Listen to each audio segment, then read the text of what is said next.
Hello மக்களே, வணக்கம். Welcome to the trading class, the stock market institute. இன்னைக்கு நம்ம பார்க்க போகிற டாபிக் வந்து நம்மளுடைய ஃபேவரட் டாபிக். எப்படின்னா, எப்பெல்லாம் வந்து இந்த டாபிக் பற்றி நம்ம சேனலில் வீடியோ போடுறோமோ, அப்போ வந்து கமெண்ட் பாக்ஸ் வந்து ஒரு ஆக்டிவான ஒரு என்கேஜிங்கில் இருக்கும். ஸோ அவங்களுக்குள்ளேயே அடிச்சுப்பாங்க. ஸோ ரொம்ப ஒரு எப்படி சொல்கிறது, வியூஸ் பொறுத்தவரையிலுமே நல்ல ஒரு வியூஸ் பண்ணுற ஒரு டாபிக் தான். அதாங்க பெல்டெக்ஸ். ஸோ பெல்டெக்ஸ்க்கு வந்து எப்படின்னா, இந்த ராசி பலன் சொல்கிற ஒருத்தர் இருக்காரு, ஜோதிடர் ராம்ஜி. அவர் என்ன பண்ணுவார் அப்படின்னா, எப்பெல்லாம் வந்து கும்பராசி பற்றி பேசும்போது கும்பராசினாலே குதூகலம் தான் அப்படின்வாரு. அந்த மாதிரி தான் நமக்கு பெல்டெஸ்க்கு பற்றி பேசுனாலே ஒரு செம்ம ஜாலியான ஒரு விஷயமா இருக்கு. ஸோ பெல்டெஸ்க்கு பற்றி இன்னைக்கு என்ன டாபிக் பேச போகிறோம் அப்படின்னா, பெல்டெஸ்கில் உங்களுக்கு எப்படி வருமானம் வருது, எப்படி சம்பாதிக்கிறீங்க அப்படின்றத பற்றி தான் நம்ம இன்னைக்கு வீடியோவில் வருது. பெல்டெஸ்கில் லாபம் எப்படி வருது அப்படின்றத பற்றி தான் நம்ம என்ன பண்ண போகிறோம்னா இந்த வீடியோவில் பார்க்க போகிறோம். ஸோ இந்த வீடியோவுக்குள்ளே போகிறதுக்கு முன்னாடி வந்து பார்த்திங்கன்னா, நம்ம நிறைய இந்த மாதிரி வீடியோஸ் பண்ணுறோம். இன்ஃபர்மேட்டிவாக நிறைய ஸ்டாக் மார்க்கெட் ரிலேட்டடாக நிறைய ஸ்டாக்ஸ் பற்றியோ, இல்லை ஆப்ஷன் ட்ரேடிங் ஸ்ட்ராட்டஜிஸ் பற்றியோ, இல்லை ஃபண்டமெண்டல்ஸ் பற்றியோ நிறைய வீடியோஸ் பண்ணிகிட்ருக்கோம். உங்களுக்கு கண்டிப்பாக அது பயனுள்ளதாக இருக்கும். அதே மாதிரி வந்து பில்டர்ஸ் பற்றி நிறைய அவேர்னஸ் வீடியோஸ் பண்ணுறோம். ஸோ நீங்கள் பண்ண வேண்டியது, நம்ம சேனலை சப்ஸ்கிரைப் பண்ணி கூடவே அந்த பெல் ஐக்கன் ப்ரெஸ் பண்ணுங்கள். அப்போ தான் நான் பண்ணுற இந்த மாதிரி யூஸ்ஃபுல்லான நிறைய வீடியோஸ் உங்களுக்கு வந்து சேரும். வாங்க வீடியோக்குள்ள போகலாம். ஸோ பெல்டெஸ்க்கு பற்றி, அதாவது அதில் எப்படி வருமானம் வருது அப்படின்றத பேசுறதுக்கு முன்னாடி முக்கியமான ஒரு விஷயம், ஒரு குட்டி கதை ஒன்று பார்த்துட்டு அதுக்கப்புறமா அதுக்கு போகலாம்.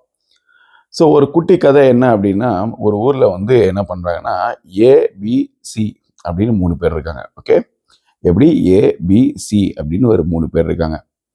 இப்போ ஏ அப்படின்ற கேரக்டருக்கு வந்து என்ன பண்ணுறாங்க, பணம் நிறைய சம்பாதிக்கணும்னு ஒரு எண்ணம் இருக்குது. ஓகேவா? ஆனால் அவர்கிட்ட மூலதனம் கிடையாது. ஓகேவா, பணம் நிறைய சம்பாதிக்கணும்னு ஏக்கு வந்து ஐடியா இருக்குது, பட் ஆனால் மூலதனம் இல்லை.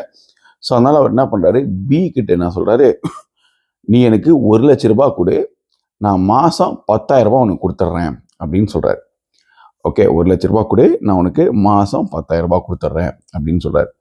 அப்போ வந்து என்ன பண்ணுறாரு இவர் வந்து, ஓகே, ஏன்னா பேங்க்கில் வந்து பார்த்தீங்கன்னா வெறும் 600 to 700 தான் இன்ட்ரெஸ்ட் கொடுக்குறாங்க, இவர் எனக்கு 10,000 ரூபாய் வந்து இன்ட்ரெஸ்ட் கொடுக்குறாரு அப்படின்னு சொல்லும்போது, உடனே என்ன பண்ணுறாரு, 1,00,000 ரூபாய் எடுத்து கொடுக்குறாரு. மாதம் 10,000 கொடுக்குறாங்க. ஓகே, அதே மாதிரி 2ஆம் மாதம், 3ஆம் மாதம், ஒரு 5 மாதம் கொடுத்த உடனே என்ன பண்ணுறாரு, நீ வந்து வேற யார்கிட்டயாவது இன்னும் கொஞ்சம் காசு வாங்கி கொடு, அவங்களுடைய 10,000த்துல உனக்கு ஒரு 1,000 ரூபாய் கொடுத்துட்றேன் அப்படின்னு சொல்கிறார். இப்போது பிஏ பொறுத்தவரையிலும் ஆல்ரெடி ஒரு 1,00,000த்துக்கே மிகுதியான ஒரு வருமானம் வந்துன்னு இருக்கு, மாதம் 10,000 வந்துன்னு இருக்கு. இப்போ அவர் என்ன பண்ணுறாரு, எக்ஸ்ட்ரா வந்து வேற ஒருத்தருடைய காசை இவர்கிட்ட வாங்கி கொடுக்க போகிறாரு. அதுலேருந்து எனக்கு ஒரு 1,000 ரூபாய் வருது. அப்போ எனக்கு மாதம் ஒரு 11,000 ரூபாய் வருது. ஓகேவா? ஸோ அப்போ என்ன நடக்குதுன்னா, மாதம் மாதம் இவர் என்ன பண்ணுறாரு, பிக்கு அந்த சியோட காசை கொடுத்துருவாரு. அந்த அவருடைய 1,000 ரூபாய் எடுத்துக்கிட்டு அந்த சிக்கு அவர் என்ன பண்ணுவார், 9,000 ரூபாய் அனுப்பிவிட்டுருவார். இந்த சியை பொறுத்தவரையிலும் ஏன்றது யாருன்னே தெரியாது, பி மட்டும் தான் தெரியும். ஓகேவா? சரி, இப்போ இன்னும் ஒரு 3 மாதம் போகுது. இப்போ பிக்கு என்னன்னா, ஓகே, இவர் சி கிட்டேருந்து ஒரு நபர்கிட்டேருந்து நான் 1,00,000 வாங்கி கொடுத்தப்போ எனக்கு ஒரு 1,000 ரூபா வந்தது. இன்னும் ஒரு 2-3 பேர்கிட்ட சேர்த்து வாங்கினா எனக்கு இன்னும் எக்ஸ்ட்ரா காசு வரும். இன்னும் ஒரு 4 பேர் டிஇஎஃப்ஜி, நான் இன்னும் 4 பேர் சேர்த்துட்டேன் அப்படின்னா எனக்கு என்ன நடக்கும் அப்படின்னா, ஸோ இந்த மாதிரி எக்ஸ்ட்ரா வரும் அப்படின்னு சொல்லுவாங்க. அதே மாதிரி வந்து இப்போ சிக்கு இவர் என்ன சொல்றாரு, பிக்கு, நீ ஒருத்தர்கிட்டேருந்து 1,00,000 ரூபா வாங்கி கொடு, உனக்கு 9,000 ரூபாய் கொடுக்குற இடத்துல நீ அவங்களுக்கு 8,000 கொடுத்து நீ 1,000 ரூபாய் எடுத்துக்கோ அப்படின்னு சொல்லுவாங்க. இந்த மாதிரி ஒரு கம்ப்ளீட் ஒரு நெட்வொர்க் நடக்குது இதுல. ஓகேவா? சரி, இப்போ இந்த பணம் எப்படி கொடுக்குறாங்க அப்படின்னா, ஏக்கும் பிக்கும் முதல்ல ஏ வந்து பிக்கு கொடுக்கும்போது அவரோட காசுல தான் எடுத்து கொடுத்தாரு. அப்புறம் கொஞ்ச நாள் சிலேருந்து சியோட காசுலேருந்து பிக்கும் சிக்கும் கொடுத்துருந்தாரு. அடுத்து கொஞ்ச நாள் டிலேருந்து கொடுத்துன்னு இருந்தாரு. இப்படி தான் கொடுத்துன்னு இருக்காரு. பெருசாக சம்பாரிச்ச மாதிரி தெரியல. ஸோ ஒரு நெட்வொர்க் வந்து எப்படி நடக்குது அப்படின்னா, யாராவது ஒருத்தர் ஒரு நோடல் பாயிண்டாக இருப்பாங்க. யாரு, பி மாதிரியோ அல்லது சி மாதிரியோ இல்லை டி மாதிரியோ. அவங்கள சுற்றி இருக்கிறவங்க யாருக்குமே ஏ யாருன்னே தெரியாது, பியை தவிர. அப்போ ஒரு மாட்டியும் இவங்க முதலீடு வந்து எப்படி வருதுன்னா, பிஓ அல்லது சிஓ தான் அவங்களுக்கு முதலீடு கொடுப்பாங்க. ஸோ இந்த கதை கண்டிப்பாக நிறைய பேர் நீங்கள் கேள்விப்பட்டிருப்பீங்க. பணம் ஏமாந்துருப்பீங்க. 100% கண்டிப்பாக பணம் ஏமாந்துருப்பீங்க. அப்போது உங்களுக்கு ஒரு விஷயம் ஒரு அதாவது நிறைய வீடியோஸ் பண்ணுறாங்க. ஈவன் நம்ம சைட்லேயே நிறைய வீடியோ பண்ணுறோம். பெரிய பெரிய முதலீட்டாளர்கள் வந்து பார்த்தீங்கன்னா பங்குச்சந்தையில் வந்து முதலீடு பண்ணீங்க அப்படின்னா அதிகபட்சம் 15%, ஒஸ்ட் கேஸு 12லேருந்து 15%, இல்லை மார்க்கெட் ஒரு வேளை நல்லா சப்போர்ட் பண்ணால் 20%, ஒஸ்ட் கேஸ் 25%. ஓகேங்களா? ஸோ அவ்வளோ பெரிய மியூச்சுவல் ஃபண்டு கம்பெனியே வந்து பார்த்தீங்கன்னா 12%, 15% தான் வந்து உங்களுக்கு சிஏஜிஆர் கமிட்மெண்ட் தராங்க. அப்படி இருக்கும்போது 120%, 200% ரிட்டர்ன்ஸ் எப்படி கிடைக்க முடியும்? இப்போ 1 லட்ச ரூபாய்க்கு 10,000 ரூபாய் அப்படின்னா 10% ரிட்டர்ன்ஸ் பர் மந்த். அப்போ எவ்வளோ ஆச்சு? ஒரு வருஷத்துக்கு 120% உங்களுடைய முதலீடு ரிட்டர்ன் வருதுன்னா, அப்போ அம்பானிலாம் வந்து அந்த வேலையை பண்ணலாமே. அவர்கிட்ட வந்து 1 லட்சம் கோடி இல்லை 2 லட்சம் கோடி இருக்கு, இல்லை 20 லட்சம் கோடி இருக்குன்னா ஒரு வருஷமும் அவர் 20 லட்சத்துக்கு போட்டு இன்னொரு 20 லட்சம் கோடி 40 லட்சம் கோடி ஆயிடலாமே. அப்போ ஏன் அவருக்கு இந்த முதலீடு பண்ண முடியல? ஸோ அவ்வளோ பெரிய நீங்கள் அவங்களுடைய ஆர்ஓ ரிட்டர்ன் ஆஃப் ஈக்விட்டி பாருங்களேன் போயிட்டு, வெறும் 10% தான் இருக்கும், இல்லை 12% தான் இருக்கும். ஸோ பெரிய ப்ராஃபிட் பண்ணியிருக்க மாட்டாங்க. இவ்வளோ பெரிய இண்டஸ்ட்ரி வச்சு நடத்துனாங்க. அப்போ அவங்களால பெரிய ப்ராஃபிட் பண்ண முடியாது.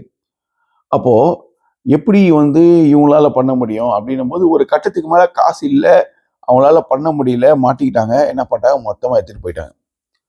இந்த ஸ்கேம் நீங்கள் நிறைய பேர் கேள்விப்பட்டிருப்பீங்க. சரி, நம்ம பெல்டெஸ்க் கதைக்கு வருவோம். பெல்டெஸ்கை பொறுத்தவரையிலும் ஒரு கிரிப்டோ கரன்சி மார்க்கெட்டில், பெல்டெஸ்க்கு மட்டும் கிரிப்டோ கரன்சி கிடையாது. பிட்காயின் இருக்குது, ஈத்தீரியம் இருக்குது, ஏகப்பட்ட கிரிப்டோ கரன்சி இருக்குது. ஓகேங்களா? ரிப்பிள் இருக்குது, சொலனா இருக்குது, ஏகப்பட்ட கிரிப்டோ கரன்சி இருக்குது. அப்போது இந்த கிரிப்டோ கரன்சிலாம் வந்து உங்களுக்கு வருமானம் சம்பாதிச்சு கொடுக்க முடியும் இல்லை. ஆனால் பெல்டெஸ்க்கு மட்டும் எப்படி பண்ண முடியுது? ஸோ பெல்டெஸ்கை வந்து இப்போ இந்த மாதிரி ஒரு ஸ்கேம் மாதிரி ரெடி பண்ணின்னு இருக்கிறாங்க. அப்போது உங்களுக்கு வந்து நீங்கள் ஒரு வாட்டி காயின் கொடுக்கும்போது அவங்களுக்கு வந்து பார்த்தீங்கன்னா உங்களுக்கு ஒரு பர்சன்டேஜ் ஷேரிங் கொடுக்குறீங்க. ஓகே. ஸோ அப்போது என்ன ஆக்சுவலாக நடக்குதுங்க? இப்போ நீங்கள் எதில் போய் இன்வெஸ்ட் பண்ணுறீங்க? ஸோ இன்வெஸ்ட் பண்ணுறதுன்றது எனக்கு தெரிஞ்சு எதுவுமே இல்லை. அதாவது எப்படி பெல்டெஸ்க் ஒர்க் ஆகுது? ஸோ வருமானம் இப்போது இவங்களாச்சும் வந்து பணம் நான் 2 லட்சம் வாங்கி நான் ஷேர் மார்க்கெட்டில் இன்வெஸ்ட் பண்ணுறேன், ஸ்டாக்கு ப்ரைஸ் ஏறுது, அதனால் லாபம் வருது, அதனால் உங்களுக்கு எடுத்து கொடுக்குறேன் அப்படின்னு சொல்லலாம்.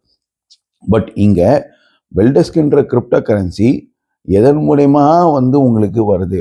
Pure and pure retail investors, நம்மள மாதிரி ஆட்களை நீங்கள் இன்வெஸ்ட் பண்ண வச்சு அந்த பணத்தை தான் ரொட்டேட் பண்ணின்னு இருக்காங்க.